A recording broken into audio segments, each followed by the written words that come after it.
Hello. Today I'm going to be talking about my full stack web application that I launched recently using the MIT X-Pro skills that I have learned throughout the program.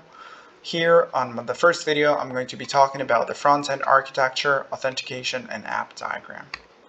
First of all, with regards to the front-end architecture, here we can see the main architecture that I used.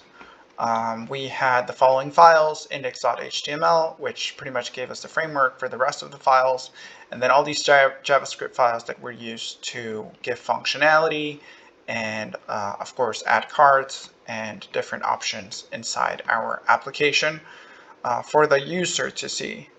I chose this UI design because it helped the user find what they wanted easily and efficiently without having to move back between different pages or creating any confusion.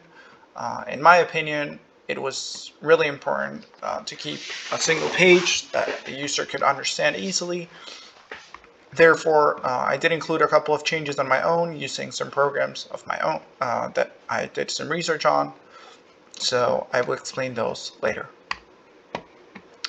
Then I'm going to be talking about the authentication. There were two main methods of authentication that I used. One was the user and password method, and of course this is the most basic one, which pretty much consists of entering a password when you register and eventually when you log in.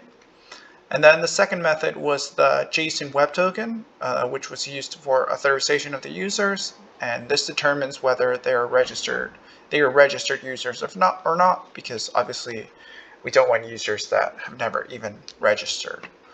So here we can see the two cards. One is for the username and password. Here you can choose. This is the one for the login, and this is the card used to register. Why did I choose these two authentication methods? Well, password obviously is the most common method, and the users already know how to verify accounts using this method. I also think that since this is the most common method, it just made sense to use this one, although it might not be the safest one right now. And then some challenges that I personally encountered when I was creating this app. I had a lot of trouble launching React, mainly because the software that I downloaded apparently couldn't launch the app on my second laptop.